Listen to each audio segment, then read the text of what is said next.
मोनू हर रोज पैदल अकेले स्कूल जाता था। मोनू का कोई दोस्त नहीं था। मुंह लटकाए हुए, पीठ पर बैग फंसाए वे स्कूल जाता था।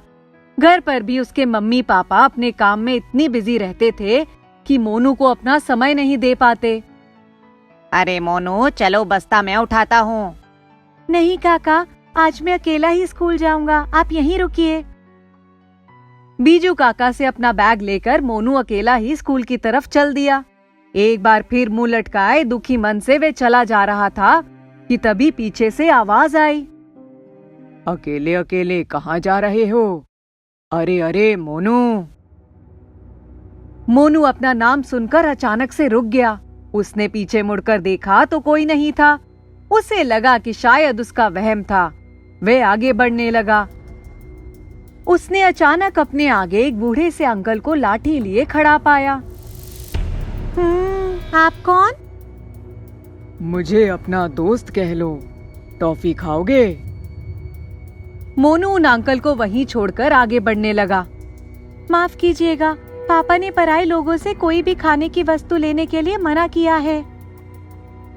अरे अरे, मुझे छोड़कर आगे कहाँ जा रहे हो?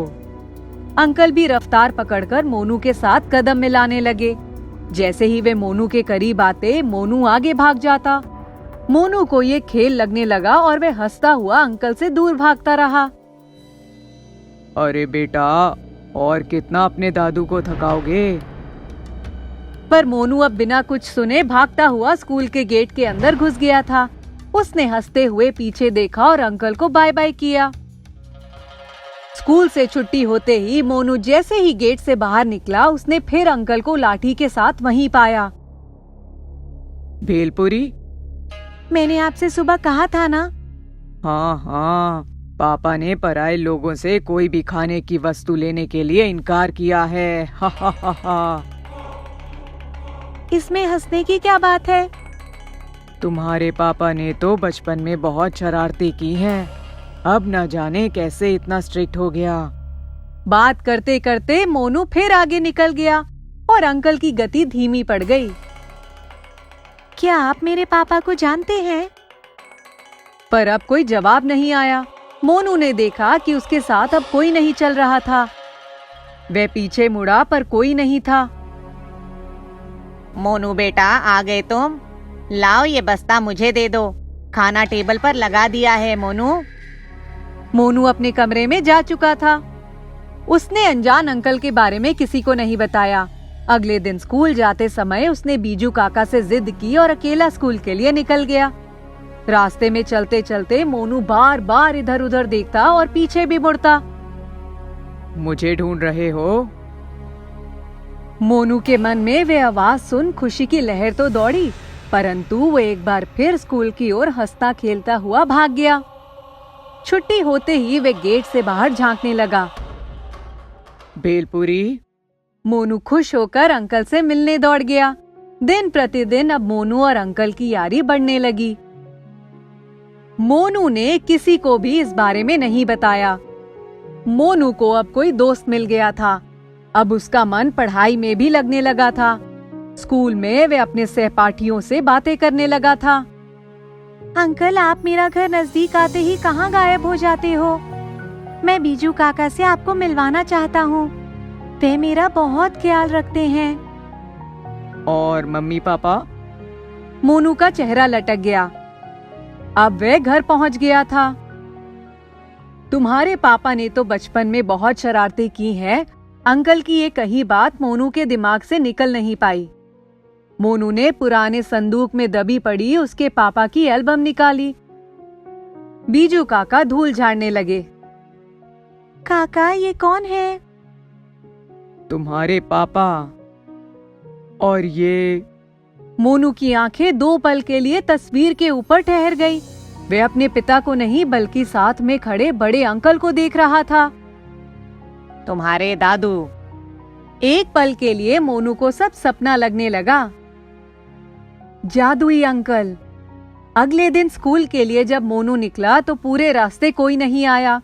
छुट्टी होने के बाद भेलपुरी वाले भैया ने मोनू को एक लाठी थमाई। मोनू उस लाठी को याद बनाकर घर ले आया। राधा के पैदा होते ही उसकी माँ का देहांत हो गया था। घर के सभी लोग राधा को ही उसकी माँ के मरने का कारण मानते थे और उससे बहुत बुरा व्यवहार करते थे। राधा जब थोड़ी ही बड़ी हुई तो उससे घर का सारा काम करवाया जाने लगा और उसे स्कूल भी नहीं जाने दिया जाता था। और जब राधा के पिता ने दूसरी शादी कर ली तो राधा के दुख और भी बढ़ गए थे। राधा की सौतेली बहन और सौतेला भाई स्कूल भी जाते थे। उन्हें बहुत अच्छे से और बहुत प्यार से घर में पाला जाता था। राधा बहुत दुखी रहती थी। एक दिन राधा ने अपने पापा से कहा, पापा मैं भी पढ़ना चाहती हूँ। तू क्या करेगी पढ़कर? और तू स्कूल जाएगी तो घर का काम कौन करेगा? दोबारा स्कूल जाने की बात मत करना, जा झाड़ू लगा। राधा रोते रोते झाड़ू लगाने लगती है। उस दिन खाना भी नहीं खाती और अपनी माँ की फोटो के आगे दिन भर रोती रहती है। कोई राधा से खाने को भी नहीं पूछता। सुबह सौतेली माँ के चिल्लाने की आवाज आती है, कहाँ मर गई? राधा अभी तक क्यों नहीं उठी? जल्दी से उठ। राधा घबरा कर उठती है और जल्दी से घर के आंगन में पहुंच जाती है। क्या हुआ माँ? तूने कल घर की झाड़ू तोड़कर कहाँ फेंक दी? माँ मैंने ऐसा कुछ भी नहीं किया। कामचोर, तुझे झाड़ू न लगाना पड़े इसलिए तूने झाड़ू तोड़ दी। चल जा अभी नई झाड़ू लेकर आ। राधा पास के बाजार जाती है और एक नई झाड़ू खरीद कर लाती है। घर आकर वे झाड़ू कोने में रख देती है और पानी पीने जाती है। जैसे ही पानी पीकर आती है देखती है कि घर की झाड़ू लग चुकी होती है। ये देखकर हैरान हो जाती है कि इतनी जल्दी घर की सफाई कैसे हो गई। अरे राधा, झाड़ू लेकर आई या नहीं? घर की आज सफाई होगी कि नहीं? इतना कहते कहते किचन से बाहर आती है तो देखती है कि पूरा घर साफ है। वह आश्चर्य में पड़ जाती है कि इतनी जल्दी राधा ने पूरा घर साफ कैसे कर दिया। चल ठीक है, अब सफाई हो गई, जाके कपड़े धो। राधा कपड़े धोने जाती है और जैसे ही वह कपड़े धोने बैठती है देखती है कि झाड़ू उसके बगल में रखी है। वह वापस झाड़ू को उसकी जगह पर रख आती है। थोड़ी देर बाद फिर देखती है कि झाड़ू उसके बगल में रखी है। फिर वापस झाड़ू को उसकी जगह पर रखने जाती है, लेकिन जैसे ही वापस आती है देखती है कि कपड़े धोकर रस्सी पर सूख रहे हैं। उसकी तो कुछ समझ में नहीं आता कि आखिर हो क्या रहा है, पर राधा डांट और मार के डर से किसी को कुछ नहीं कहती है। वह जहाँ जहाँ जाती है घर में झाड़ू उसके पास आकर खड़ी हो जाती है। फिर उसे लगने लगता है कि इस झाड़ू में ही कुछ गड़बड़ है, तो डर के मारे उसे बाहर फेंक आती है। लेकिन घर में जैसे ही वापस आती है वह झाड़ू उसके घर में फिर मिलती है। डर के मारे उसे रात भर नींद नहीं आती। थोड़ी देर बाद उसे किसी की आवाज सुनाई देती है। कौन है? ये किसकी आवाज है? राधा, मैं तुम्हारी माँ हूँ। कौन माँ? राधा, मैं तुम्हारी मरी हुई माँ हूँ। अपनी माँ की आवाज सुनकर राधा रोने लगती है और अपने दुख अपनी माँ को सुनाती है। मुझे सब पता है राधा, लेकिन अब मैं सब ठीक कर दूंगी और ये झाड़ू तुम्हारा हर काम में सहायता करेगी। अगले दिन से राधा को घर में कोई काम नहीं करना पड़ता। सारा काम झाड़ू कर देती है और राधा को ये सब देखकर बहुत खुशी होती है। राधा की सौतेली माँ को ये सब देखकर हैरानी हो जाती है कि इतनी छोटी सी बच्ची इतने जल्दी इस घर का सारा काम कैसे कर रही है। उसका शक बढ़ता ही जाता है और वो राधा पर नजर रखने लगती है। एक रात में राधा को किसी से बात करते सुन लेती है, पर उसे दिखाई नहीं देता कि राधा किससे बात कर रही है।